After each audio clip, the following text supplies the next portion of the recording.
नमस्कार दोस्तों, स्वागत है एक नई वीडियो में। दोस्तों, करंट अफेयर्स का मंथली मैगजीन बुक सम्मान ज्ञान दर्पण का न्यू एडिशन मई 2026 आ गया है। इस बुक के बारे में बता देते हैं। यह करंट अफेयर्स का मंथली मैगजीन बुक है। इसका न्यू एडिशन प्रत्येक महीना आता है। इस बुक में पिछले एक महीना में जो भी घटना घटित होती है उस पर आधारित इसमें विस्तार से करंट अफेयर्स दिया रहता है, तथा इसके अतिरिक्त इसमें हाल ही में जो एग्जाम हुआ है उसका क्वेश्चन पेपर तथा सोल्यूशन तथा आगामी होने वाले एग्जाम का इसमें मॉडल सेट दिया रहता है। दोस्तों, इससे पिछले मंथ हम अप्रैल, मार्च, फरवरी, जनवरी, दिसंबर, नवंबर, अक्टूबर का वीडियो बना चुके हैं। आप मेरे चैनल के प्लेलिस्ट में जाकर देख सकते हैं। इस वीडियो में हम पूरा दर्पण को कवर करेंगे, इसलिए आप लोग वीडियो को लास्ट तक जरूर देखिए। जिनका भी आगामी बीपीएससी एईडीओ या बिहार दरोगा मेंस या बीपीएससी टीचर या रेलवे या एसएससी या कोई भी प्रतियोगिता परीक्षा हो जिसमें करंट अफेयर से क्वेश्चन पूछा जाता है, उनके लिए यह इम्पोर्टेंट होने वाला है। वीडियो स्टार्ट करने से पहले हम आपसे छोटी रिक्वेस्ट करते हैं, आप मेरे चैनल पर नए आए हैं तो चैनल को सब्सक्राइब करना ना भूलें तथा बेल आइकन को भी प्रेस कर दें, ताकि जब भी इस टाइप का वीडियो बनाए सबसे पहले आप तक पहुंचे। तो चलिए बिना देरी के हम वीडियो स्टार्ट सबसे पहले इसमें है नियुक्तियां में 9 राज्य या केंद्र शासित प्रदेश में नए राज्यपाल या उपराज्यपाल की नियुक्ति की गई, जिसमें दिल्ली के उपराज्यपाल रहे विनय कुमार सक्सेना को अब लद्दाख के उपराज्यपाल के रूप में नियुक्त किया गया। वहीं अमेरिका में भारत के राजदूत रहे तरनजीत सिंह सिंधु को अब दिल्ली का नया उपराज्यपाल नियुक्त किया गया। लद्दाख के उपराज्यपाल कविंदर कुमार गुप्ता को अब हिमाचल प्रदेश का राज्यपाल नियुक्त किया गया। वहीं तमिलनाडु के राज्यपाल रहे RN रवि को अब पश्चिम बंगाल का नया राज्यपाल नियुक्त किया गया। हिमाचल प्रदेश के राज्यपाल शिव प्रताप शुक्ला को अब तेलंगाना का राज्यपाल नियुक्त किया गया, जबकि तेलंगाना के राज्यपाल जिष्णुदेव वर्मा को अब महाराष्ट्र का राज्यपाल बनाया गया।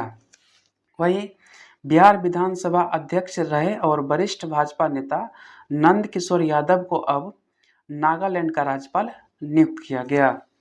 लेफ्टिनेंट जनरल सैयद अता हसनैन को बिहार का राज्यपाल नियुक्त किया गया। यह जो है बिहार के 43वें नंबर के राज्यपाल हैं। इससे पूर्व बिहार के राज्यपाल थे आरिफ मोहम्मद खान। केरल के राज्यपाल राजेंद्र विश्वनाथ अर्लेकर को तमिलनाडु के राज्यपाल का अतिरिक्त प्रभार सौंपा गया है। चलिए हम इसको एक जगह करके देख लेते हैं।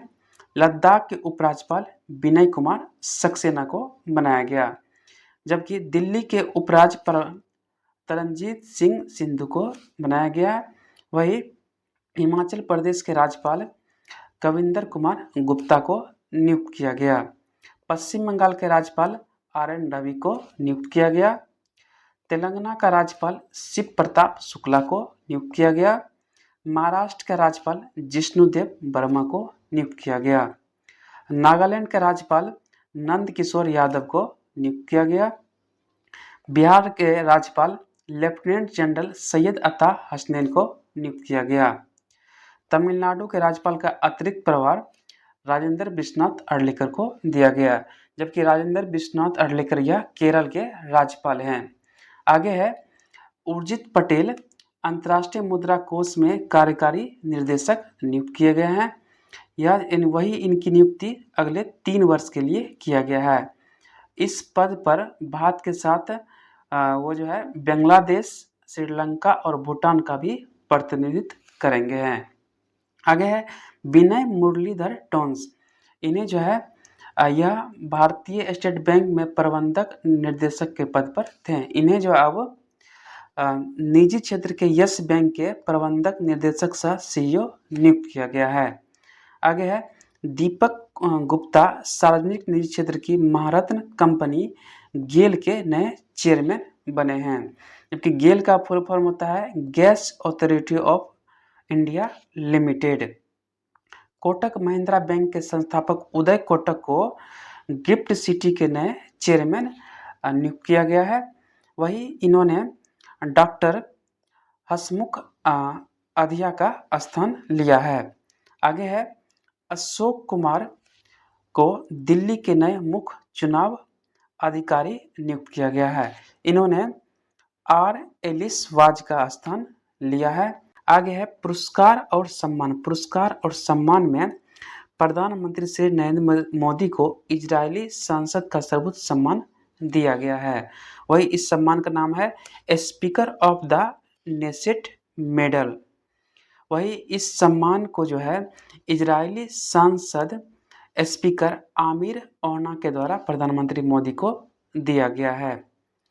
भारत की महिला खिलाड़ी के लिए बीबीसी पुरस्कार 2026।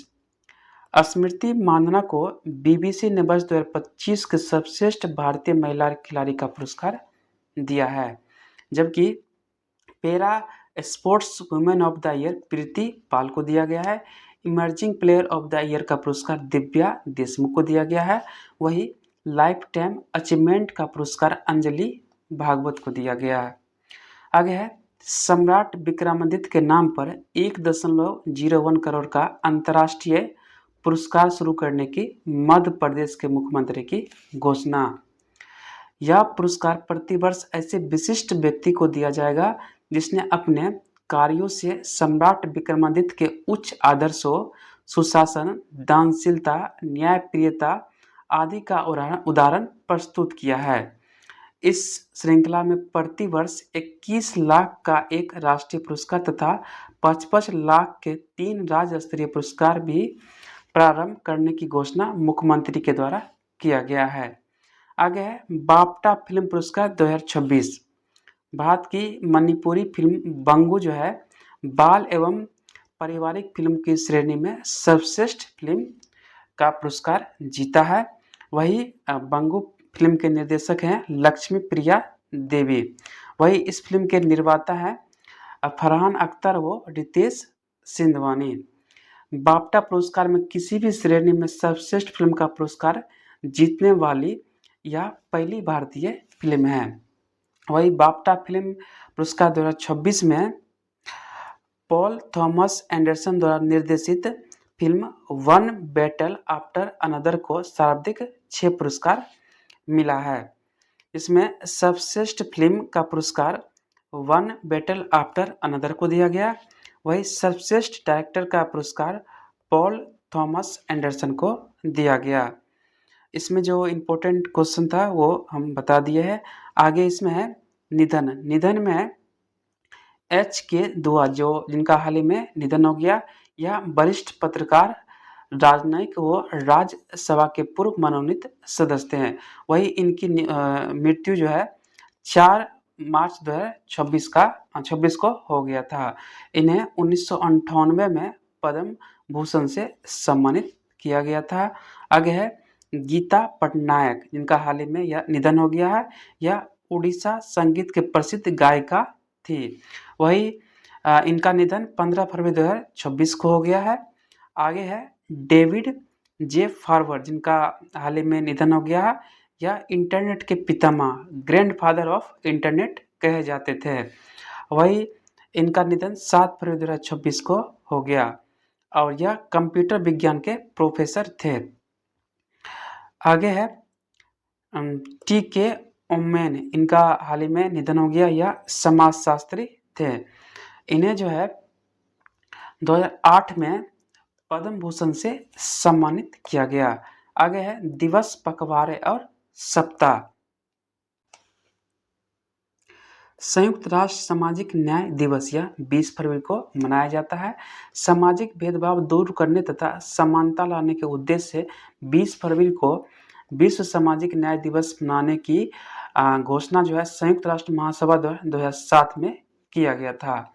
आगे है अरुणाचल प्रदेश व मिजोरम के स्टेटहुड दिवस यह 20 फरवरी को मनाया जाता है। अरुणाचल प्रदेश और मिजोरम को जो है पूर्ण राज्य का दर्जा 20 फरवरी 1987 को दिया गया था। इसलिए 20 फरवरी को अरुणाचल प्रदेश और मिजोरम के स्टेटहुड दिवस मनाया जाता है। आगे है अंतर्राष्ट्रीय मातृत्व भाषा दिवस यह 21 फरवरी को मनाते हैं।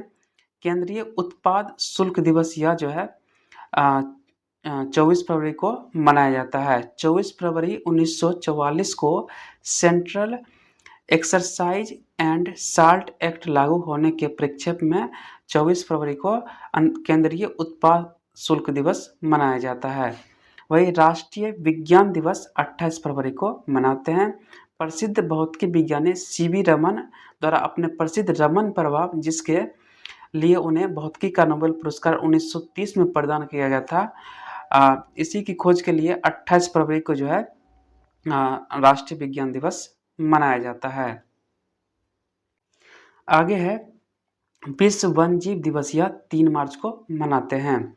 संयुक्त राष्ट्र महासभा ने प्रतिवर्ष 3 मार्च को विश्व वन्यजीव दिवस मनाने की घोषणा जो है 20 दिसंबर 2013 को अपने 68वें सत्र में किया था। वही आगे है विश्व मोटापा दिवस, यह जो है 4 मार्च को मनाते हैं। राष्ट्रीय सुरक्षा दिवस भी 4 मार्च को मनाया जाता है। जन औषधि दिवस 7 मार्च को मनाते हैं।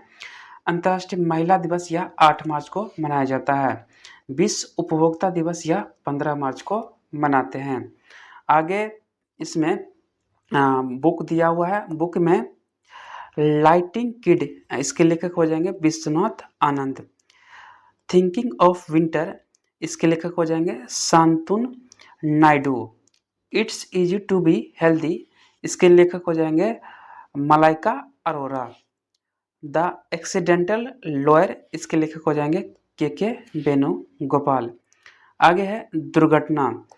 दुर्घटना में बोलीविया में बैंक नोट ले जा रहे विमान दुर्घटनाग्रस्त हो गया।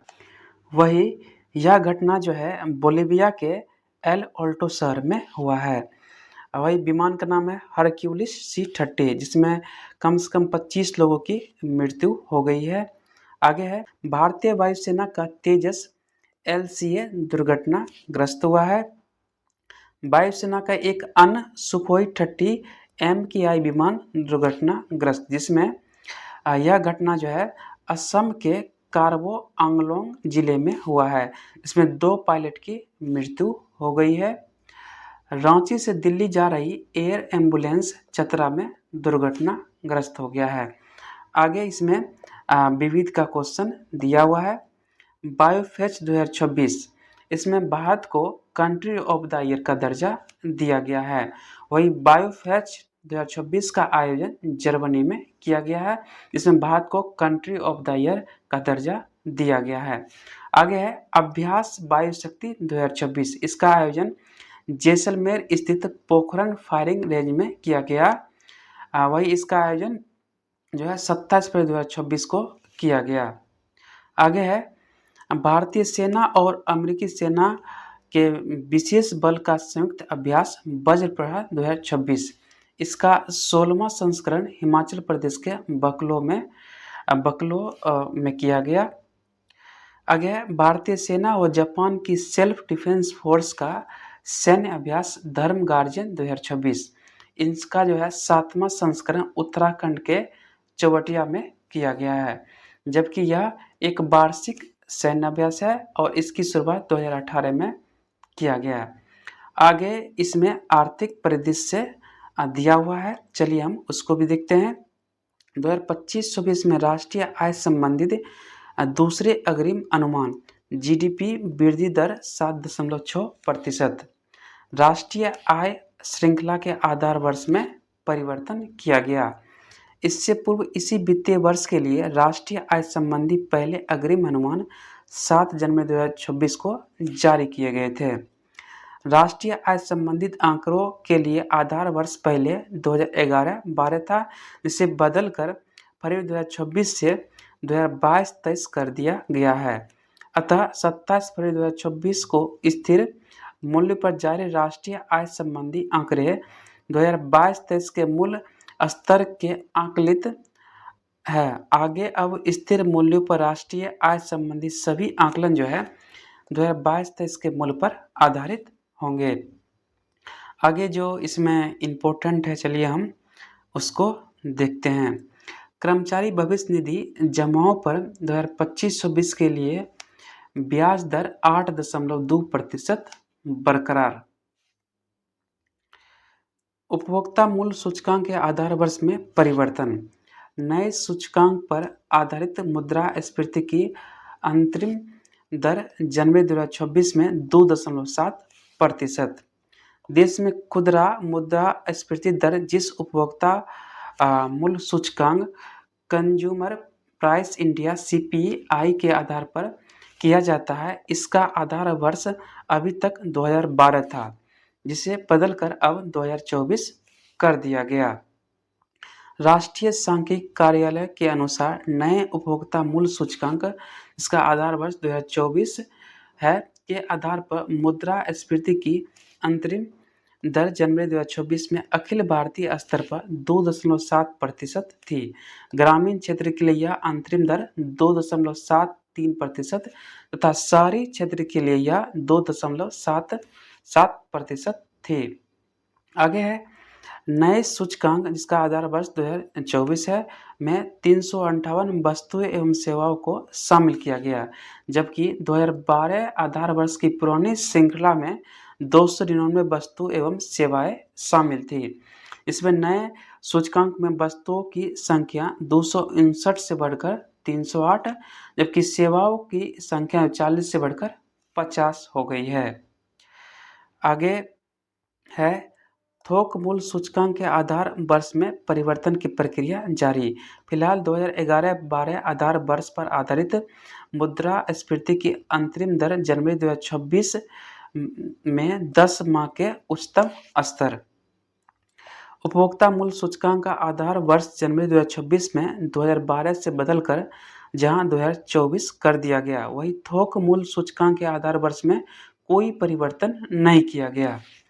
यह पूर्ववत 2011-12 ही है तथा जनवरी 2026 में थोक मूल्य सूचकांक आधारित मुद्रास्फीति के लिए 2011-12 का ही आधार वर्ष लिया गया। आगे है विपणन सत्र 2026-27 के लिए कच्चे जूट का न्यूनतम समर्थन मूल्य 5925 रुपया प्रति क्विंटल। फरवरी 2026 के अंत में भारत के आरक्षित विदेशी मुद्रा कोष 728.49 अरब डॉलर के रिकॉर्ड स्तर पर। स्वर्ण के मूल्य में आई तेजी के चलते भारत के आरक्षित विदेशी मुद्रा कोष 27 फरवरी 2026 को 728.49 अरब डॉलर हो गए थे, जबकि इससे पूर्व 725.72 अरब डॉलर था। आगे है 2025-26 में देश में प्रमुख कृषिगत उत्पादन, कृषि मंत्रालय के दूसरे अग्रिम अनुमान। इसमें जायद उत्पादन को वर्ष 2022-23 से रबी मौसम के उत्पादन से अलग कर दिया गया। आगे है राष्ट्रीय परिदृश्य, चलिए हम इसको भी देखते हैं। सिविल सेवा परीक्षा 2025 में राजस्थान के अनुज अग्निहोत्री का पहला स्थान, वही तमिलनाडु की राजेश्वरी सुवे एम का दूसरा स्थान। इसमें टॉप 5 में जो है 4 पुरुष अभ्यर्थी और 1 महिला कैंडिडेट शामिल हैं। वही टॉप 10 में जो है पहले स्थान पर हो गए अनुज अग्निहोत्री, जिन्होंने 1071 नंबर प्राप्त किए हैं। वही दूसरे स्थान पर हैं राजेश्वरी सुवे एम, वही तीसरे स्थान पर हैं आकाश ढूल। वही टॉप 10 में बिहार के 2 कैंडिडेट हैं, एक हैं राघव झुनझुन वाला जो मुजफ्फरपुर के रहने वाले हैं, इन्होंने अपना चौथा स्थान हासिल किया है। वही एक हैं उज्ज्वल प्रियंका जो वैशाली पटना के रहने वाले हैं, इन्होंने 10वां स्थान हासिल किया है। ये हैं अनुज अग्निहोत्री, जिन्होंने पहला स्थान प्राप्त किया है। इन्होंने अपने पहले प्रयास 2023 की परीक्षा में सिविल सेवा में ही केंद्र शासित प्रदेश के दैनिक कैडर में चयन के पश्चात दिल्ली में ही एसडीएम के रूप में वह प्रोबेशनर थे। 2024 की परीक्षा में लिखित परीक्षा में ही इन्होंने सफलता प्राप्त की, लेकिन इन्होंने इंटरव्यू जो है क्वालिफाई नहीं कर सके। लेकिन 2025 में 1071 नंबर प्राप्त करके इन्होंने शीर्ष स्थान हासिल किया है। इनका 2 शब्द कहना है कि अनुशासन और खुद पर विश्वास, ये दोनों अगर है तो आप दुनिया जीत सकते हैं। डिसिप्लिन और सेल्फ कॉन्फिडेंस अगर आपके पास है तो आप दुनिया जीत सकते हैं। ये अनुज अग्निहोत्री यूपीएससी टॉपर का कहना है। आगे है 10 वर्ष के अंतराल के पश्चात तीसरे इंटरनेशनल फ्लीट रिव्यू विशाखापट्टनम के तट के निकट संपन्न हुआ है। 18 फरवरी 2024 को भारतीय नौसेना के तीसरे इंटरनेशनल फ्लीट रिव्यू में 74 देश की नौसेना की भागीदारी के साथ वैश्विक नौसैनिक सहयोग, सौहार्द व भारत की क्षमता का प्रदर्शन इसमें किया गया। वही राष्ट्रपति श्रीमती द्रौपदी मुर्मू INS सुमेगा पर सवार होकर विशाखापट्टनम तट पर जहाज के बेड़े के सामने से इन्होंने निकले थे। आगे है हिंद महासागर नौसेना संगोष्ठी की अध्यक्षता अब भारत के पास मिली है। 33 देश के नौसेना प्रमुख व समुद्री सुरक्षा एजेंसियों के प्रमुख इसमें उपस्थित थे। 16 वर्ष के अंतराल के पश्चात IONS की अध्यक्षता भारतीय नौसेना को प्राप्त हुई है। यह दायित्व 2008-10 के दौरान पहले भारतीय नौसेना के पास था। वही IONS का फुल फॉर्म होता है इंडियन ओशन नेवल सिम्पोजियम। आगे है भारतीय नौसेना के पाल नौकायन पोत INSV कॉन्डिन की ओमान से सकुशल वापसी हुआ है। लकड़ी के तख्तों को नारियल के रेशे की रस्सियों से सिलकर 5वीं सदी की प्राचीन तकनीक से बनाया गया भारतीय नौसेना का इंजन रहित नौकायन पोत INSV कॉन्डिन पारंपरिक समुद्री मार्ग से ओमान की यात्रा कर 2 मार्च 2026 को सकुशल मुंबई वापस लौटा है। वही नौसेना की पश्चिमी कमान के वाइस एडमिरल कृष्णा स्वामीनाथन के अनुसार INSV कॉन्डिन की अगली विदेश यात्रा पूरी से बाली के लिए शीघ्र होगी। वही इसका निर्माण जो है एक निजी कंपनी होडी इनोवेशन द्वारा किया गया है, जबकि इसको नौसेना में 21 मई 2025 को कमीशन किया गया था। लड़ाकू हेलीकॉप्टर में कॉकपिट में उड़ान भरने वाली द्रौपदी मुर्मू देश की पहली राष्ट्रपति बनी है। अभ्यास वायु शक्ति 2026 के दौरान स्वदेशी हल्के लड़ाकू हेलीकॉप्टर प्रचंड में पायलट यूनिफॉर्म में ही सह पायलट के रूप में उड़ान इन्होंने भरी थी। उल्लेखनीय है कि लड़ाकू हेलीकॉप्टर व कॉकपिट में सह पायलट के रूप में उड़ान भरने वाली और देश की पहली राष्ट्रपति है। आगे है तटरक्षक बल हेतु 8 ड्रोनियर 228 विमानों की खरीदारी के लिए HAL के साथ रक्षा मंत्रालयों का अनुबंध हुआ है। इसमें 2312 करोड़ रुपये के जो है 2312 करोड़ का डील रक्षा मंत्रालय और HAL के साथ हुआ है। आगे है पनडुब्बी रोधी पोत INS अंजदीप नौसेना में शामिल हुआ है। उथले पानी में चलने वाला पनडुब्बी रोधी पोत अंजद्वीप को जो है नौसेना के पूर्वी कमान द्वारा चेन्नई बंदरगाह पर नौसेना के प्रमुख द्वारा इसको कमीशन किया गया। वही इसका निर्माण जो है garden rich shipyard and engineers GRSE द्वारा इसका निर्माण किया गया है। इस श्रेणी के 8 पोत का निर्माण garden ship builders and engineers limited द्वारा किया जाना है। INS अंजदीप इस श्रेणी का तीसरा युद्धपोत है। इस श्रेणी के 2 युद्धपोत INS अर्नाला और INS एंड्रोथ पहले जून 2025 और अक्टूबर 2025 में नौसेना में शामिल हो चुके हैं। आगे है राष्ट्रपति भवन में एडविन लुटियंस की प्रतिमा के स्थान पर अब राजगोपालचारी की प्रतिमा का अनावरण किया गया है। राष्ट्रपति भवन में अशोक मंडप के निकट ब्रिटिश वास्तुकार एडविन लुटियंस की मूर्ति के स्थान पर अब जो है देश के पहले भारतीय गवर्नर जनरल चक्रवर्ती राजगोपालचारी की प्रतिमा का जो है स्थापित किया गया। आगे है पूर्वी नागालैंड के लिए फ्रंटियर नागालैंड टेरिटोरियल अथॉरिटी के गठन हेतु त्रिपक्षीय समझौता हुआ है।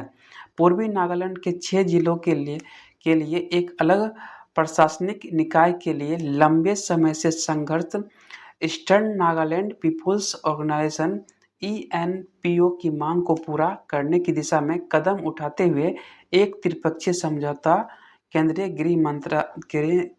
गृह मंत्रालय ने फरवरी 2026 में संपन्न किया है।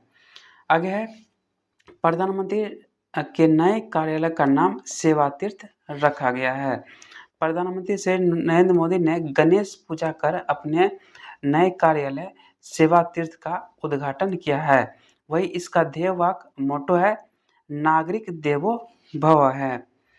सेवा तीर्थ में अपने पहले दिन लखपति दीदी योजना, स्टार्टअप इंडिया फंड 2.0 आदि कई महत्वपूर्ण फाइलों पर हस्ताक्षर प्रधानमंत्री श्री मोदी ने किए हैं। 3 करोड़ लखपति दीदियां वर्ष 2027 तक बनाने का लक्ष्य को 2027 से काफ़ी पहले ही प्राप्त कर लिए जाने के परिप्रेक्ष्य में अब इनके लिए 2029 तक 6 करोड़ का लक्ष्य उन्होंने निर्धारित किया है। किसानों के हित में एक फैसले के तहत कृषि बुनियादी ढांचे एग्रीकल्चर इंफ्रास्ट्रक्चर फंड को 2 लाख करोड़ करने तथा 10,000 करोड़ के कोष के साथ startup India fund end funds FOF 2.0 के लिए मंजूरी अपने नए कार्यालय से पहले ही दिन प्रधानमंत्री ने की। इसके अतिरिक्त दुर्घटनाओं में घायलों के लिए 1.5 लाख तक कैशलेस इलाज के लिए प्रधानमंत्री राहत योजना की भी इन्होंने मंजूरी दिए हैं। आगे है, केरल का नाम केरलम करने को केंद्रीय मंत्रिमंडल की मंजूरी। जबकि किसी भी राज्य का जो है नाम परिवर्तन संविधान के अनुच्छेद 3 के अनुसार किया जाता है और इसी के अनुसार केरल का नाम केरलम किया गया। आगे है, नाम्बिया व दक्षिण अफ्रीका के पश्चात अब बोत्सवाना से 9 चीते लाए गए हैं। वायुसेना के हेलीकॉप्टर द्वारा इन्हें श्योरपुर के कुन्नो नेशनल पार्क पहुंचाया गया है। इनमें 9 चीतों में 6 मादा और 3 नर चीते हैं। इसके साथ ही भारत में अब चीतों की संख्या अब 48 हो गई है।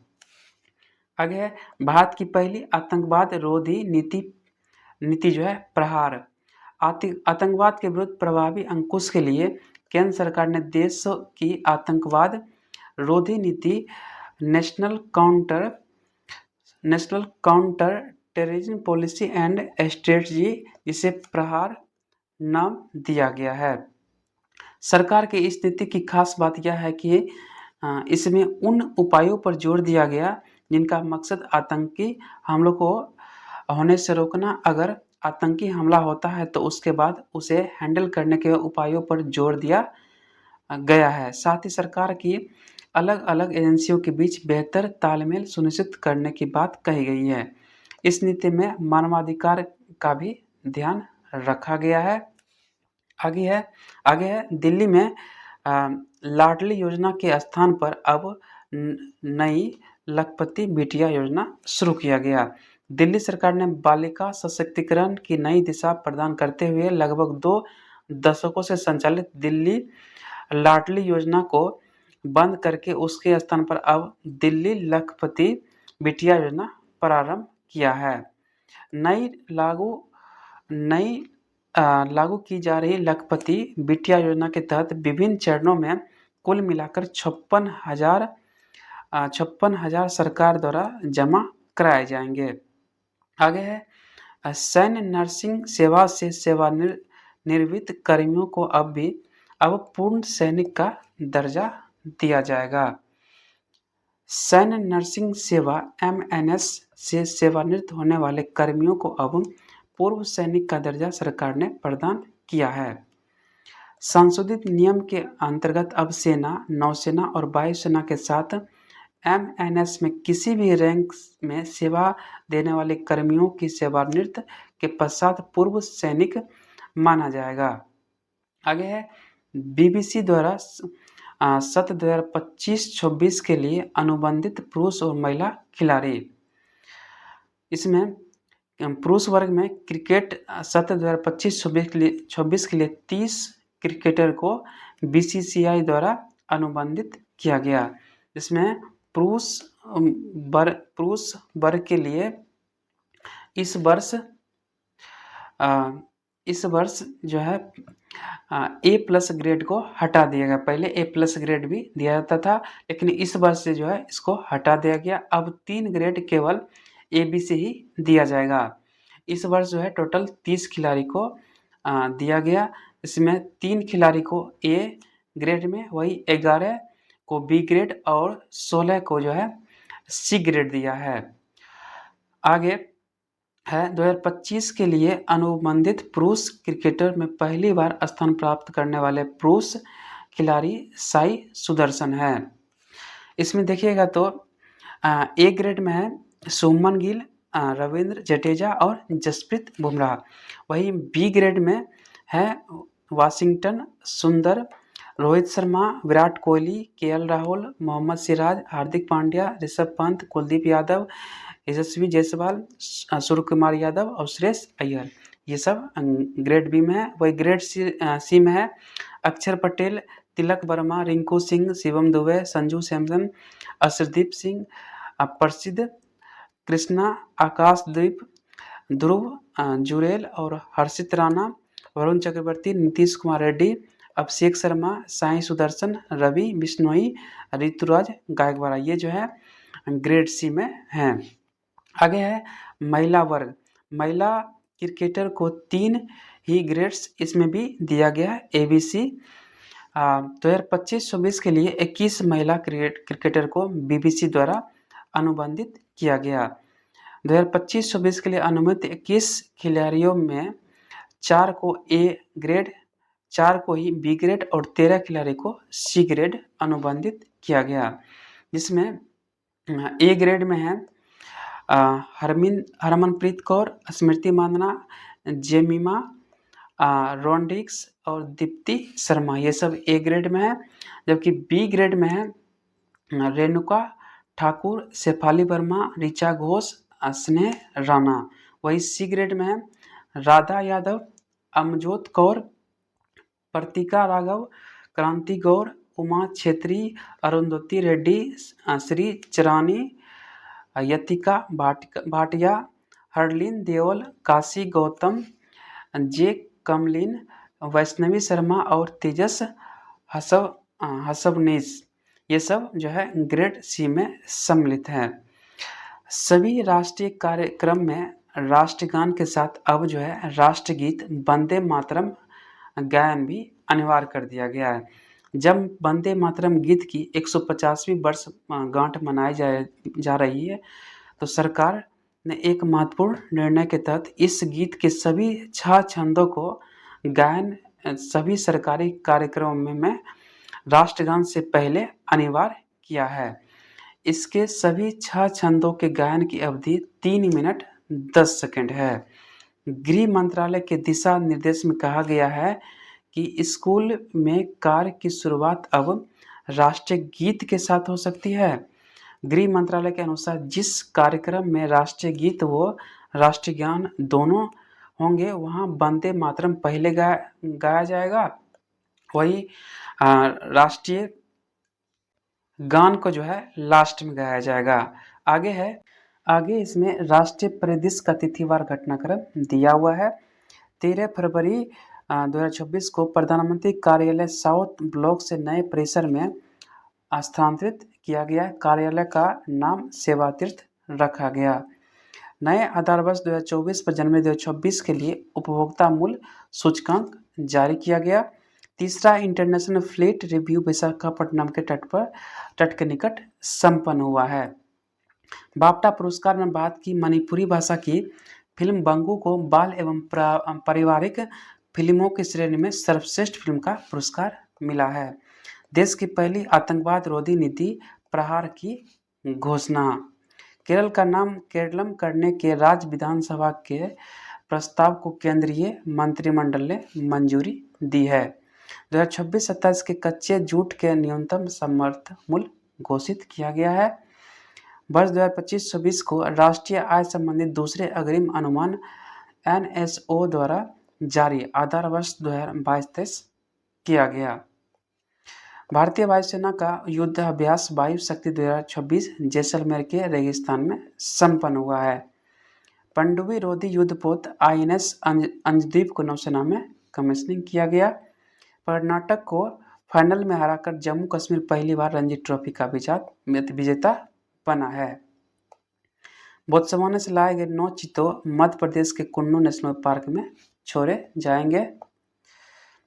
भारतीय नौसेना के नौकायन पोत INS SV कॉन्डिन की ओमान यात्रा सकुशल वापसी हुआ है। वरिष्ठ पत्रकार एवं राजनयिक HK दुआ का निधन हो गया। वायुसेना का सुखोई Su-30 MKI विमान असम में जोरहाट के निकट दुर्घटनाग्रस्त हो गया। सिविल सेवा परीक्षा 2025 के परिणाम घोषित। राजस्थान के अनुज अग्निहोत्री का शीर्ष स्थान।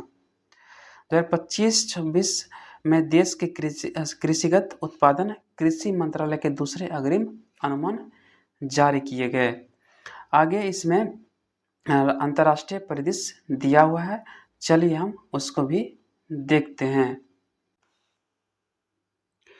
ईरान पर अमेरिका व इजराइल के हमले से वैश्विक अर्थव्यवस्था पर संकट का बादल छा गया है। 28 फरवरी 2026 से शुरू हुई इस भीषण लड़ाई ने संपूर्ण विश्व में खनिज तेल व गैस सहित अधिकांश उत्पादों की आपूर्ति लड़खड़ा गई है। अपने परमाणु कार्यक्रम पर रोक लगाने की अमेरिकी चेतावनी व धमकियों की ईरान द्वारा लगातार उपेक्षा के चलते अमेरिका द्वारा ऑपरेशन इपिक फ्यूरी जबकि इजराइल द्वारा ऑपरेशन राइजिंग लायन के तहत 28 फरवरी 2026 को ईरानी सैन्य ठिकानों व परमाणु केंद्रों के साथ शीर्ष ईरानी नेतृत्व पर भीषण हमले किए, जिनसे ईरान के अनेक सैन्य ठिकानों व परमाणु केंद्रों को नष्ट होने के साथ साथ ईरानी सर्वोच्च नेता अयतुल्ला अली खamenei की मृत्यु हो गई। इनके मृत्यु के पश्चात उनके पुत्र को ही मुस्तफा खamenei को ईरान का सर्वोच्च नेता चुना गया। अभी ये विवाद इतना बढ़ गया कि इसका असर भारत में भी देखने को मिलता है, क्योंकि हार्मुज जलडमरू मध्य से भारत का 60% से ज़्यादा ऑयल और LPG आता था। इस युद्ध के कारण अब आना थोड़ा बाधित हो गया, जिसके कारण इसका असर अब भारत में भी देखने को मिलता है। आगे है प्रधानमंत्री श्री नरेंद्र मोदी की इजराइल की यात्रा। प्रधानमंत्री श्री नरेंद्र मोदी 25-26 फरवरी 2026 को 2 दिन की आधिकारिक यात्रा की। इजराइल की उनकी यह दूसरी यात्रा थी। इससे पूर्व जुलाई 2017 में इन्होंने अपनी पहली यात्रा की। यह देश के पहले प्रधानमंत्री हैं जिन्होंने इजराइल की यात्रा किए हैं। आगे है वही इजराइल के अभी प्रधानमंत्री नेतन्याहू हैं। प्रधानमंत्री श्री नरेंद्र मोदी इस संबोधन के पश्चात इजरायली संसद ने अपने सर्वोच्च सम्मान speaker of the Knesset medal से उन्हें सम्मानित किया गया। यह सम्मान इजरायल और भारत के संबंधों को मजबूत प्रदान करने में नेतृत्व प्रदान करने के लिए दिया गया है। श्री मोदी ने यह सम्मान 140 करोड़ भारतीय और भारत इजरायल दोस्ती को समर्पित किया है। आगे है दोनों देश की रणनीतिक साझेदारी को विशेष रणनीतिक साझेदारी स्पेशल स्ट्रेटजिक पार्टनरशिप का दर्जा देने का निर्णय वार्ता में किया गया। इसके साथ ही AI क्वांटम एवं क्रिटिकल मिनरल्स जैसे क्षेत्रों में सहयोग को गति प्रदान करने के लिए क्रिटिकल्स एंड इमर्जिंग टेक्नोलॉजी पार्टनरशिप की स्थापना भी की गई।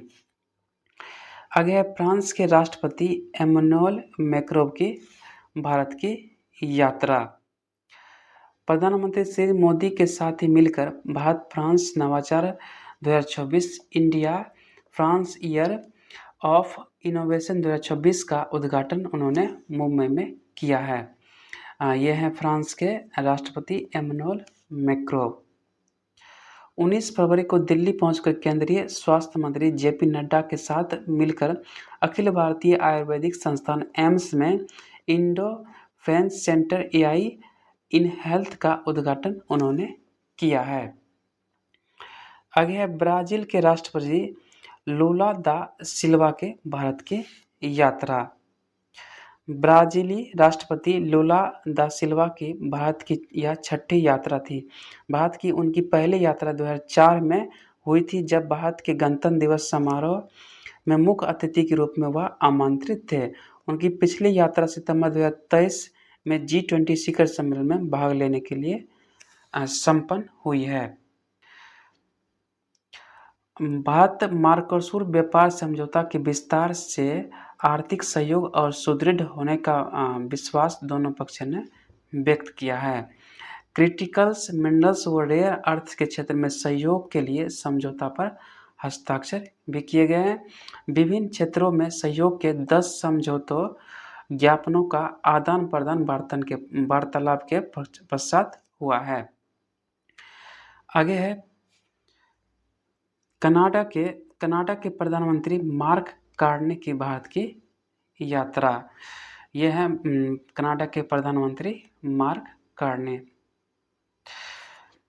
द्विपक्षीय व्यापार को 2030 तक $50 अरब तक ले जाने का लक्ष्य वार्ता में तय किया गया था। इसके लिए व्यापार आर्थिक साझेदारी समझौता comprehensive economic partnership agreement CEPA 2026 के अंत तक ही अंतिम रूप देने का निश्चय वार्ता में किया गया। AI इम्पैक्ट समिट जो है नई दिल्ली में संपन्न हुआ। कृत्रिम बुद्धिमत्ता आर्टिफिशियल इंटेलिजेंस AI के तेजी से बढ़ रहे उपयोग एवं विस्तार तथा इस क्षेत्र से उत्पन्न हो रही चुनौतियों व इससे उत्पन्न होने वाले खतरों से निपटने के तरीकों पर मंथन के लिए 2 दिवसीय AI इम्पैक्ट समिट का आयोजन भारत में नई दिल्ली में 18 से 19 फरवरी 2026 को हुआ है। पहला AI समिट जो है नवंबर 2023 में ब्रिटेन में हुआ है, जबकि दूसरा AI सियोल समिट चीन में हुआ है और तीसरा AI एक्शन समिट जो है फ्रांस में हुआ है। इस श्रृंखला में नई दिल्ली में आयोजित AI impact summit global south में ऐसा पहला ही सम्मेलन था। 89 देशों और अंतर्राष्ट्रीय संगठन ने AI को शक्ति संतुलन का औजार नहीं बल्कि मानवता के साझा भविष्य का आधार मानते हुए नई दिल्ली घोषणा पत्र को अपनाया है।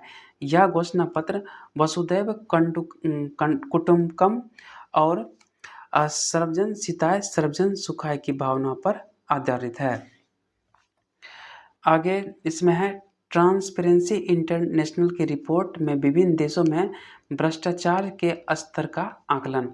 भारत को 182 देश में 91वां स्थान इसमें प्राप्त हुआ है। करप्शन परसेप्शन इंडेक्स 2026 में भारत को 182 देश में 91वां स्थान प्राप्त हुआ है, जबकि वही स्कोर की बात करें तो भारत को 39 स्कोर दिया गया। इसमें जो है सर्वाधिक 100 स्कोर दिया जाता है। जिस देश का ज़्यादा स्कोर रहेगा उस देश में भ्रष्टाचार कम होगा। जैसे देखिए डेनमार्क पहले स्थान पे है, इसका स्कोर 100 में 89 है। वही दूसरे स्थान पर फिनलैंड है, इसका स्कोर जो है 88 है। वही पड़ोसी देश का रैंक जो है इसमें श्रीलंका का 107 है, नेपाल का 109, पाकिस्तान का 136, बांग्लादेश को 150 और अफगानिस्तान का 169 इसमें रैंक है। आगे भारत द्वारा संयुक्त राष्ट्र बजट 2026 हेतु अपना योगदान नियत समय में जमा किया गया। भारत ने वर्ष 2026 के लिए संयुक्त राष्ट्र संघ के नियमित बजट में अपना पूरा योगदान 3.52 करोड़ और 3.52 करोड़ डॉलर निर्धारित समय सीमा के भीतर 3 फरवरी 2026 को जमा कर दिया गया। आगे बांग्लादेश में 20 वर्ष के पश्चात बांग्लादेश नेशनलिस्ट पार्टी सत्ता में वापसी। तारिक रहमान नए प्रधानमंत्री बांग्लादेश के बने हैं। बांग्लादेश में आम चुनाव के साथ ही राजनीतिक ढांचे में सुधार के लिए जुलाई नेशन चार्टर जनमत संग्रह किया गया। बांग्लादेश में फरवरी 2024 में नई सरकार के गठन के लिए संसदीय चुनाव के साथ साथ एक विस्तृत दस्तावेज जिसे जुलाई नेशनल चार्टर्ड कहा गया है के लिए जनमत संग्रह कराया गया। किसी प्रधानमंत्री के लिए अधिकतम 2 कार्यकाल का प्रावधान इसमें किया गया। राष्ट्रपति की शक्तियों में वृद्धि व महिलाओं की रणनीतियों में भागीदारी बढ़ाने का तथा प्रधानमंत्री द्वारा कभी आपात स्थिति घोषित करने के लिए कैबिनेट व विपक्ष नेताओं की लिखित सहमति अनिवार्य करने, संसद में डिप्टी स्पीकर पद अनिवार्य रूप से मुख्य विपक्षी दल को देने जैसे बिंदुओं इसमें शामिल किया गया जुलाई नेशन चार्टर में। आगे इसमें है चुनाव के इन परिणाम के चलते 20 वर्ष के अंतराल के बाद बीएनपी की सत्ता में वापसी हुई है तथा बीएनपी के तारिक रहमान नए प्रधानमंत्री वहाँ बने हैं। 2008 से 2025 तक 17 तक स्व निर्वाचन में लंदन में रहे 60 वर्षीय तारिक रहमान को राष्ट्रपति शहाबुद्दीन ने 17 फरवरी को प्रधानमंत्री पद की शपथ दिलाई है। समारोह में भारत का प्रतिनिधित्व जो है लोकसभा अध्यक्ष ओम बिरला ने विदेश सचिव विक्रम मिश्री के साथ किया। श्री बिरला ने बाद में प्रधानमंत्री तारिक रहमान से सौजन्य मुलाकात के दौरान श्री मोदी का बधाई पत्र व भारत आने के लिए निमंत्रण भी उन्हें सौंपा है। आगे जापान में निचले सदन के चुनाव में 2/3 बहुमत के साथ तकाइची के नेतृत्व वाले गठबंधन की सत्ता पर कब्जा बरकरार। सनाई तकाइची प्रधानमंत्री पुनः निर्वाचित हुई है।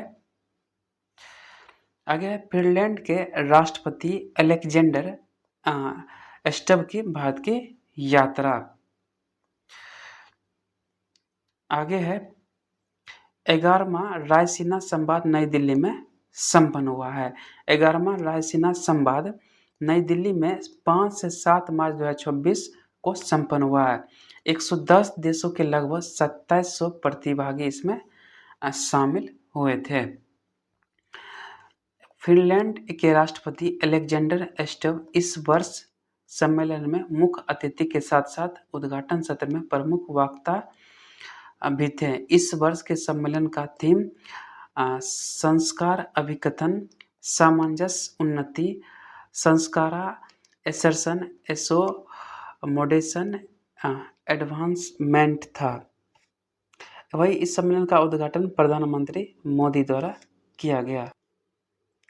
रायसीना डायलॉग भू राजनीतिक, जियोपॉलिटिक्स व भू आर्थिक जियो इकोनॉमिक्स मुद्दों पर चर्चा के लिए भारत की पहल पर आयोजित किया जाने वाला एक वार्षिक सम्मेलन है।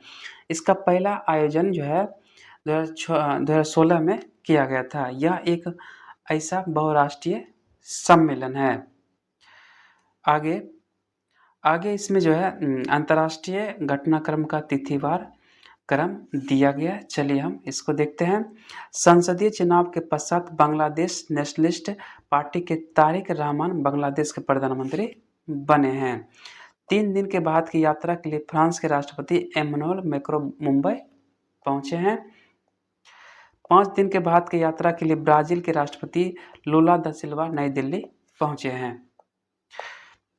नए संसदीय चुनाव के पश्चात जापान के प्रधानमंत्री सनाई तकाइची इस पद पर पुनः निर्वाचित हुए हैं। एआई इम्पैक्ट समिट नई दिल्ली में संपन्न। अनेक देशों के शासन प्रमुख दिल्ली पहुंचे। अमेरिकी राष्ट्रपति डोनाल्ड ट्रंप द्वारा विभिन्न देशों से आयातों पर आरोपित रेसिप्रोकल टैरिफ अमेरिका के सुप्रीम कोर्ट ने खारिज किए। 79वें बाफ्टा पुरस्कार का लंदन में वितरण। 25वें शीतकालीन ओलंपिक खेलों का इटली में मिलान व कार्टिना में समापन। पदक तालिका में नॉर्वे शीर्ष स्थान पे। इजराइल की 2 दिन की राजकीय यात्रा के लिए प्रधानमंत्री श्री नरेंद्र मोदी दिल्ली से रवाना। इजरायली संसद ने अपने सर्वोच्च सम्मान स्पीकर ऑफ द नेसेट से प्रधानमंत्री नरेंद्र मोदी को सम्मानित किया गया। नए छपे करेंसी नोटों के बंडल लेकर जा रहे हैं बोलीविया वायुसेना का विमान दुर्घटनाग्रस्त हो गया। 4 दिन के बाद यात्रा के लिए कनाडा के प्रधानमंत्री मार्क कार्नी पहले मुंबई पहुंचे। अमेरिका व इजराइल द्वारा ईरान के सैन्य ठिकानों व शीर्ष नेतृत्व पर भीषण हमले। ईरान के सर्वोच्च धार्मिक नेता अयतुल्ला अली खमेनी का निधन हो गया है। 4 दिन के बाद यात्रा के लिए फिनलैंड के राष्ट्रपति अलेक्जेंडर स्टव नई दिल्ली पहुंचे। न्यूजीलैंड के फाइनल में हराकर भारत तीसरी बार आईसीसी T20 विश्व कप का विजेता बना है। भारत के लक्ष्य सेन को फाइनल में हराकर चीनी ताइपे के लिन चुंगयिंग ऑल इंग्लैंड ओपन बैडमिंटन के विजेता रहे। महिलाओं का खिताब चीन की वांग झीयिंग ने जीता है। आगे है, भारतीय सेना व जापान के सेल्फ डिफेंस फोर्स के बीच 2 सप्ताह के सैन्य अभ्यास धर्म गार्जियन 2026 का चौबटिया उत्तराखंड में समापन। भारतीय सेना व अमेरिकी सैन्य विशेष बल के 3 सप्ताह के विशेष सैन्य अभ्यास ब्रज प्रहार का हिमाचल प्रदेश में समापन। आगे इसमें दिया हुआ है, भारत जो है तीसरी बार आईसीसी T20 विश्व कप का विजेता बना है। अंतर्राष्ट्रीय क्रिकेट परिषद आईसीसी का T20 मैच का 10वां विश्व कप क्रिकेट टूर्नामेंट न्यूजीलैंड को 96 रन से फाइनल में हराकर भारत जो है विजेता बना है। लगातार 2 बार और कुल 3 बार यह टूर्नामेंट जीतने वाला पहला देश भारत बन गया है।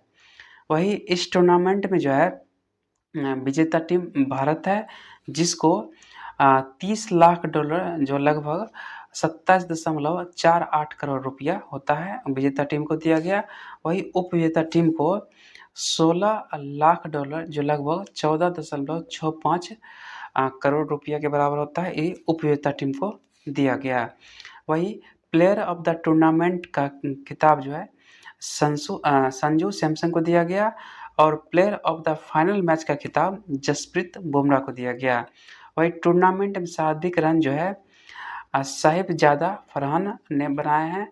वही टूर्नामेंट में सर्वाधिक विकेट जो है जसप्रीत बुमराह और वरुण चक्रवर्ती जिन्होंने 14 विकेट लिया है। वही इसमें सर्वाधिक जो है रन बनाने वाले खिलाड़ी हैं साहिबजादा फरहान जिन्होंने 383 रन बनाए हैं। वही भारत के संजू सैमसन हैं जिन्होंने 321 रन बनाए हैं। वही सर्वाधिक विकेट जसप्रीत बुमराह और वरुण चक्रवर्ती जिन्होंने 14 विकेट लिए हैं, क्योंकि सर्वाधिक छक्के लगाने वाले बल्लेबाज जो है संजू सैमसन हैं जिन्होंने 24 छक्के लगाए हैं। वही T20 विश्व कप का आयोजन जो है पहली बार 2007 में किया गया, जिसमें भारत जो है विजेता रहा और पाकिस्तान जो है उप विजेता रहा। और 2026 में इसका विजेता भारत रहा और उप विजेता न्यूजीलैंड रहा है। T20 के आगामी 11वें विश्व कप का आयोजन ऑस्ट्रेलिया और न्यूजीलैंड के संयुक्त मेजबानी में 2028 में होगा। आगे इसमें खेल जगत से क्वेश्चन है, चलिए हम इसको भी देखते हैं। बैडमिंटन एशिया टीम चैंपियनशिप 2026 इसका आयोजन चीन में किया गया।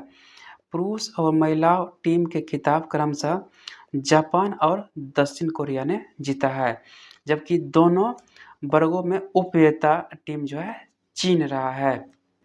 आगे है एशियाई इंडोर एथलेटिक्स चैंपियनशिप 2026 इसका आयोजन चीन के तियानजिन में किया गया। वही यह 12वें संस्करण का था। इसमें कुल 35 पदक जीतकर चीन ने शीर्ष स्थान हासिल किया है। इसमें भारत ने इस आयोजन में 1 स्वर्ण 2 रजत और 2 कांस्य सहित कुल 5 पदक जीतकर 7वां स्थान प्राप्त किया है। वही स्वर्ण पदक जो है तेजस्विन शंकर ने जीता है। आगे है कतर ओपन टेनिस में महिला के मुकाबले 2026 इसका जो है खिताब महिला वर्ग में चेक गणराज्य की कैरोलिना मुचोवा ने जीता है। आगे है कतर ओपन टेनिस 2026 पुरुष मुकाबले का खिताब जो है फ्रांस के आर्थर फिल्म ने जीता है।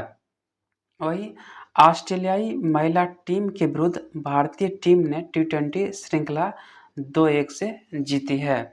10 वर्ष के अंतराल के पश्चात ऑस्ट्रेलिया की धरती पर टी20 श्रृंखला भारत की महिला टीम ने जीती है। आगे Dubai duty free tennis championship 2026, इसका खिताब जो है अमेरिका की जेसिका पेगोला ने जीता है। आगे है नई दिल्ली मैराथन 2026, इसमें पुरुष वर्ग में मुंबई के कार्तिक जयराज करकेरा, वही महिला वर्ग में गुजरात की ठाकुर निर्मायने विजेता बने हैं। आगे है 25वें शीतकालीन ओलंपिक खेल मिलानो कॉर्टिना 2026 इटली में संपन्न हुआ है। इन खेलों को आमतौर पर मिलानो कॉर्टिना 2026 के नाम से जाना जाता है। 8 विभिन्न विंटर गेम्स के कुल 116 स्पर्धाएं इन खेलों में शामिल थी। 92 देशों ने कुल 2871 एथलीट्स को जो है भाग लेने के लिए इसमें भेजा था। वही इसका उद्घाटन समारोह में आरिफ खान तथा समापन समारोह में स्टेजिन लुडुप जो भारतीय ध्वजवाहक थे। वही इन खेलों का ध्येयवाक मोटो था इट योर्स वाइब। वही इन खेलों का जो है शुभांकर था टीना और मिलो। यह लगातार चौथा शीतकालीन ओलंपिक था जिनमें नॉर्वे ने पदक तालिका में शीर्ष स्थान हासिल किया है। पहला स्थान पर है नॉर्वे जिन्होंने 41 पदक के साथ शीर्ष स्थान पर है। वही दूसरा स्थान पर है अमेरिका और तीसरे स्थान पर है नीदरलैंड। आगामी 2026 शीतकालीन ओलंपिक खेल 2030 में फ्रांस में होंगे। उससे पूर्व 34वें ग्रीष्मकालीन ओलंपिक खेल 2028 में लॉस एंजल्स अमेरिका में होंगे। जम्मू कश्मीर टीम ने पहली बार रणजी ट्रॉफी का खिताब जीता है। इन्होंने कर्नाटक को हरा कर यह ट्रॉफी जो है अपने नाम किया है। वही जम्मू कश्मीर टीम के कप्तान हैं परास डोगरा। वही प्लेयर ऑफ द सीरीज का खिताब जो है आकिब नबी ने जीता है। वही विजेता टीम को 5 करोड़ की राशि और उपविजेता टीम कर्नाटक को 3 करोड़ की राशि दिया गया।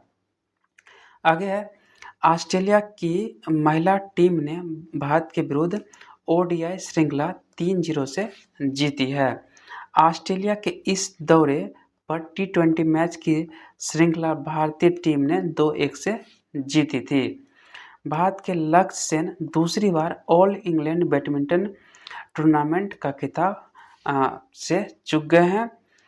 यह दूसरा अवसर था जब ऑल इंग्लैंड ओपन बैडमिंटन में फाइनल में पराजित होकर खिताब से वह चूक गए। इससे पूर्व 2022 में डेनमार्क के विक्टर एक्सलेंसन के हाथों पराजय का मुंह उन्हें फाइनल में देखना पड़ा।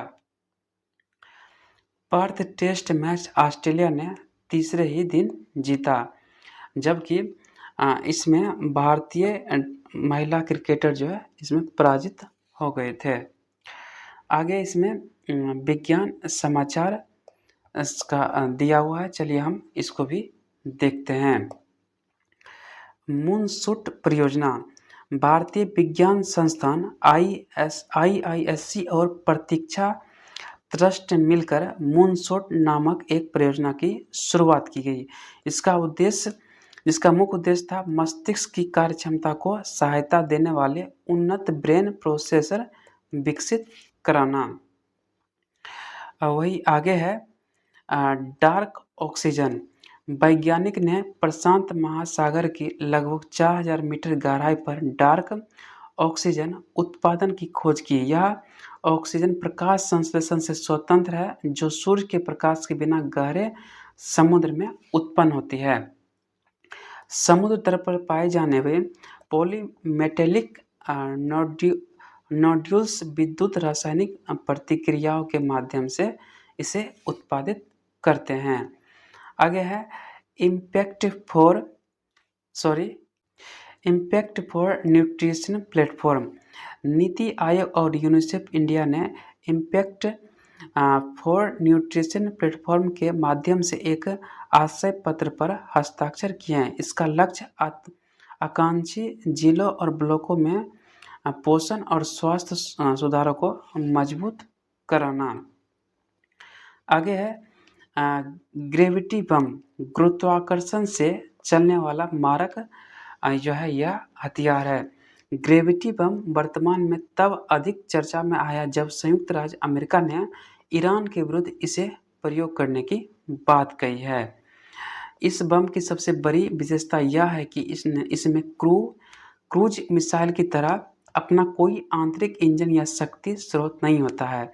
एक बार विमान से छोड़े जाने के बाद यह पूरी तरह से पृथ्वी के गुरुत्वाकर्षण बल के सहारे अपने लक्ष्य की ओर बढ़ता है। इसकी दिशा और प्रहार की सटीकता इसे गिराने वाले विमान की गति, ऊंचाई और हवा के दबाव पर निर्भर करता है। आगे है ब्लड बैंक में न्यूक्लिक अम्ल परीक्षण। उच्चतम न्यायालय ब्लड बैंक में न्यूक्लिक अम्ल परीक्षण NAT अनिवार्य करने पर सुनवाई करेगा। न्यूक्लिक अम्ल परीक्षण NAT एक संवेदनशील तकनीकी है जो रक्त में HIV, हेपेटाइटिस जैसे वायरस के जेनेटिक पदार्थ की जांच करती है। TI2AGI3 में तरंग सदृश ऊष्मा संचरण की खोज की गई। बेंगलुरु स्थित JNCAR जवाहर लाल नेहरू उन्नत वैज्ञानिक अनुसंधान केंद्र के शोधकर्ताओं ने थैलियम सिल्वर आयोडाइड क्रिस्टलीय पदार्थ में तरंग सदृश ऊष्मा संचरण वेवलिंक हीट ट्रांसपोर्ट की खोज की है जो पारंपरिक फर्नेस गैस सिद्धांत की चुनौती देगा। आगे भारत में रेटिनल रोगों के उपचार के लिए पहली स्वदेशी बायोसिमिलर दवा हाल ही में जायडस लाइफ साइंसेज ने भारत में एनिरा नामक दवा लॉन्च की है जो विश्व की प्रसिद्ध एफिलवरसेप्ट का पहला स्वदेशी बायोसिमिलर संस्करण है। आगे है केंद्रीय स्वास्थ्य मंत्री ने शाही और बोध लॉन्च किया है। केंद्रीय स्वास्थ्य मंत्री जगत प्रकाश नड्डा ने इंडियन आर्टिफिशियल इंटेलिजेंस इम्पैक्ट 2026 में दो महत्वपूर्ण पहल शाही और बोध लॉन्च किया है। शाही का फुल फॉर्म होता है strategy for AI in health care for India. यह जो है स्वास्थ्य सेवा में AI को अपनाने के लिए एक नेशनल गाइडेंस फ्रेमवर्क है। इसका मुख्य उद्देश्य शासन, गवर्नेंस, डेटा प्रबंधन और नैतिक रूप से AI के उपयोग को सुनिश्चित करना। वही बोध का जो है फुल फॉर्म होता है bench marking open data platform for health AI। इसे IIT कानपुर और नेशनल हेल्थ अथॉरिटी NHA ने मिलकर विकसित किया है। यह एक ऐसा डिजिटल प्लेटफॉर्म है जो असली दुनिया के हेल्थ डेटा का उपयोग करके AI मॉड्यूल्स की सटीकता और गुणवत्ता की जांच करता है। आगे है PERT तकनीकी, आनुवांशिक रोगों के उपचार में नई तकनीकी। वैज्ञानिकों ने PERT prime editing mediated read through of premature termination codons नामक एक नई जीनोम एडिटिंग रणनीति विकसित की है। आगे है LSD दुर्लभ बीमारियों के लिए भारत का पहला नेशनल बायोबैंक लॉन्च किया गया। जैव प्रौद्योगिकी विभाग DBT के सहयोग से भारत ने लाइसोसोमल स्टोरेज डिसऑर्डर LSD के लिए अपना पहला सरकारी समर्थित नेशनल बायोबैंक स्थापित किया है। आगे इसमें समसामयिक महत्वपूर्ण तथ्य दिया है, चलिए हम इसको देखते हैं। पहला है आंध्र प्रदेश सरकार ने भविष्य की किन चुनौतियों से निपटने के लिए जनसंख्या प्रबंधन नीति का प्रारूप प्रस्तुत किया है? तो इसका आंसर हो जाएगा घटती प्रजनन दर और जनसांख्यिकीय चुनौतियाँ। न्यायमूर्ति वी नागरत्ना के अनुसार न्यायिक स्वतंत्रता में न्यायाधीशों को कौन सी व्यक्तिगत स्वतंत्रता शामिल है? तो आंसर हो जाएगा असहमति व्यक्त करने की स्वतंत्रता। भारत और कनाडा ने हाल ही में कितने मूल्य के 10 वर्षीय यूरेनियम आपूर्ति समझौता पर हस्ताक्षर किए हैं? तो इसका आंसर हो जाएगा 1.9 अरब डॉलर।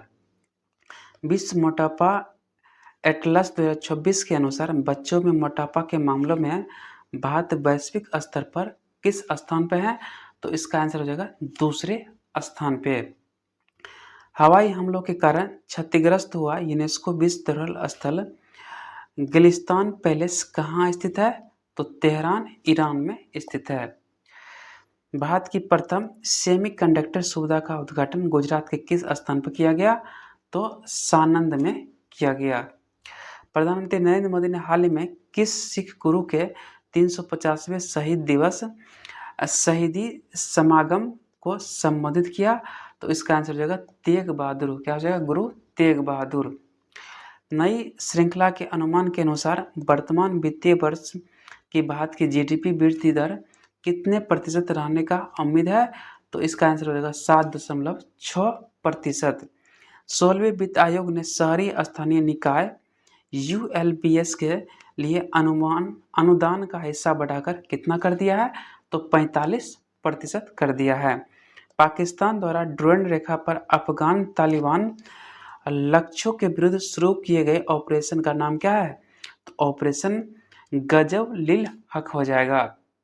वित्तीय वर्ष 2024-27 के लिए वित्तीय वर्ष 2026-27 में बजट घोषित एकीकृत पूर्वी तट औद्योगिक गलियारे EIC का प्रमुख नोडल कौन सा शहर होगा?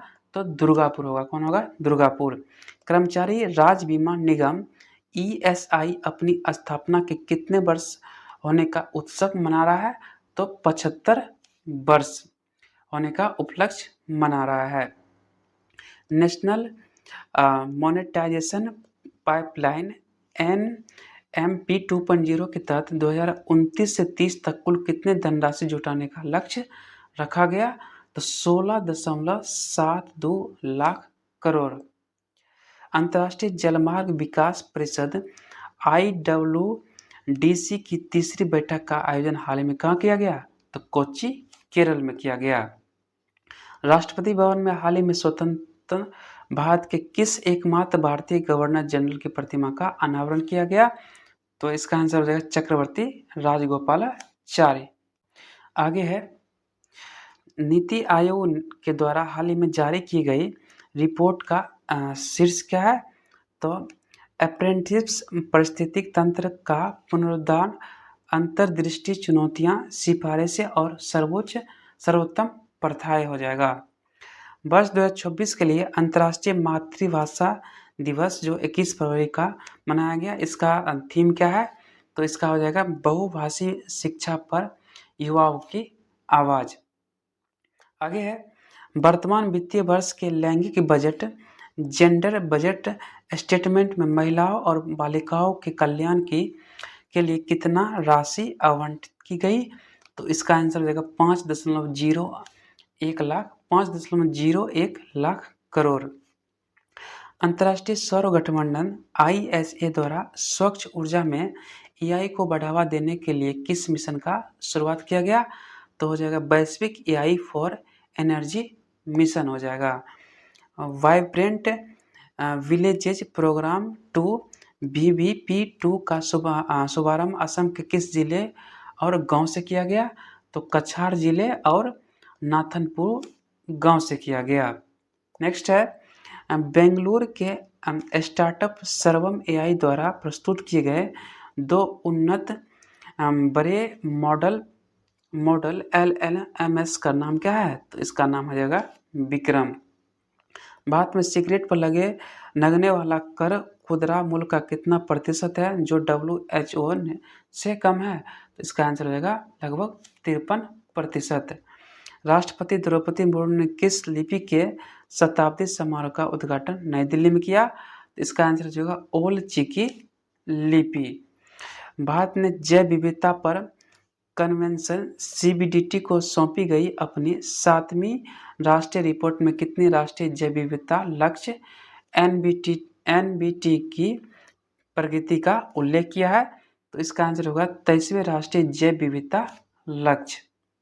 राष्ट्रीय विज्ञान दिवस 2026 का मुख्य विषय थीम क्या है? तो इसका थीम है विज्ञान में महिलाएं, विकसित भारत को उत्प्रेरित करना।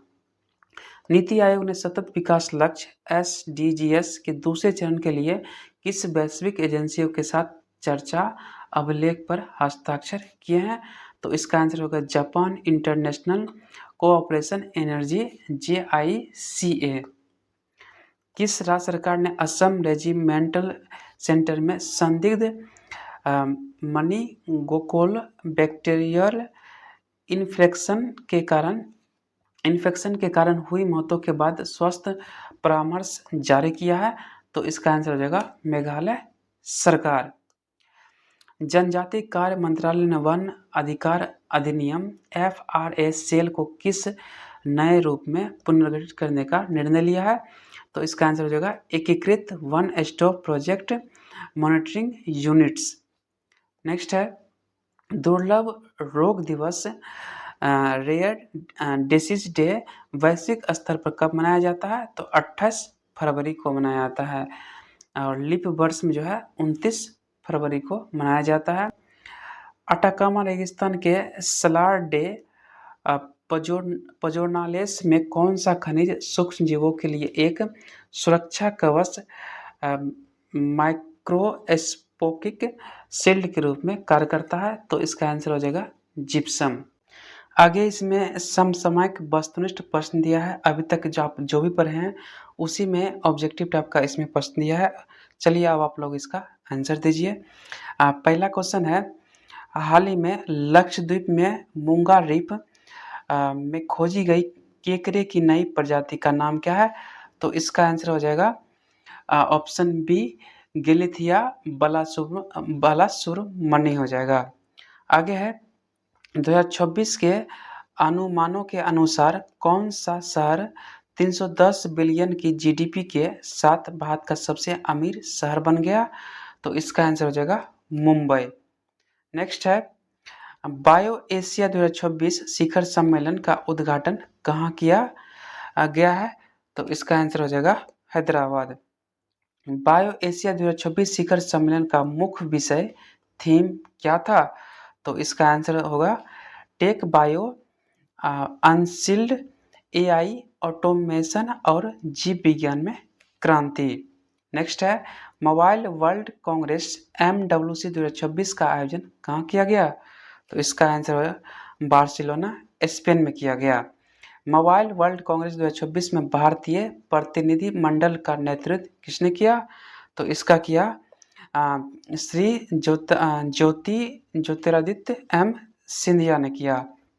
नेक्स्ट है प्रतिवर्ष विश्व मोटापा दिवस कब मनाया जाता है? तो विश्व मोटापा दिवस 4 मार्च को मनाया जाता है। जीडीपी के आधार पर 2026 में भारत के शीर्ष 5 शहर में कौन सा शहर शामिल नहीं है? तो इसका आंसर हो जाएगा हैदराबाद। बायो एशिया 2026 शिखर सम्मेलन का एक प्रमुख उद्देश्य किस क्षेत्र को विकसित करना है? तो इसका आंसर हो जाएगा genome valley. Tamil Nadu women's entrepreneur empowerment scheme के तहत अगले कितने वर्ष में 1 लाख महिलाओं को उद्यमिता अपनाने के लिए प्रोत्साहित करना है? तो इसका आंसर हो जाएगा अगले 5 वर्ष में। वर्ष 2027 में AI समिट की मेजबानी कौन सा देश करेगा? तो 2027 में करेगा स्विट्जरलैंड। RBI ने अपनी अंतिम समीक्षा में रेपो रेट को कितने प्रतिशत पर स्थित रखा है? तो इसका आंसर हो जाएगा 5.25%। जम्मू कश्मीर ने किस टीम को हराकर पहली बार रणजी ट्रॉफी क्रिकेट का खिताब जीता है? तो हो जाएगा इसका आंसर कर्नाटक। महिला क्रिकेट में सबसे अधिक अंतर्राष्ट्रीय मैच 356 मैच खेलने वाली खिलाड़ी कौन बनी है? तो कौन बनी है? तो इसका आंसर हो जाएगा हरमनप्रीत कौर बनी है। मिलान कोर्टिना 2024 में किस देश ने महिला हॉकी का ओलंपिक स्वर्ण पदक जीता है? तो इसका आंसर हो जाएगा अमेरिका। आगे है BBC India sports women of the year 2025 group में किसे चुना गया? तो स्मृति मांदना को चुना गया। कलारी द्वीप नामक संयुक्त समुद्री अभ्यास कहाँ आयोजित किया गया? तो इसका आंसर हो जाएगा लक्षद्वीप और मिनिकॉय। भारत और जापान के बीच संयुक्त सैन्य अभ्यास धर्म गार्जन का 7वां संस्करण कहाँ आयोजित किया गया? तो इसका 7वां संस्करण चौबटिया उत्तराखंड में किया गया। सड़क सुरक्षा के लिए संयुक्त राष्ट्र का वैश्विक चैंपियन किसे नियुक्त किया गया? तो इसे नियुक्त किया गया सचिन तेंदुलकर को। रॉब जेटन ने किस देश के पहले गे प्रधानमंत्री के रूप में शपथ ली है? तो इसका आंसर हो जाएगा नीदरलैंड। किस अभिनेत्री को द स्टूडियो में उनके प्रदर्शन के लिए मरणोपरांत SAG अवार्ड से सम्मानित किया गया? तो इसका आंसर हो जाएगा कैथरीन ओहारा को। किस हवाई अड्डे ने लगातार दूसरे वर्ष ASQ best airport at arrivals का पुरस्कार जीता है? तो इसका आंसर हो जाएगा मैंगलोर हवाई अड्डा। आगे है 79वें बाफ्टा अवार्ड में किस फिल्म ने सर्वश्रेष्ठ फिल्म सहित 6 ट्रॉफियां जीती है? तो इसका आंसर हो जाएगा वन बैटल आफ्टर अनदर। किस राज्य के 475 वर्ष पुराने वर्साई कैथेड्रल ने 2025 यूनेस्को एशिया प्रशांत मेरिट पुरस्कार जीता है? तो इसका आंसर हो जाएगा महाराष्ट्र।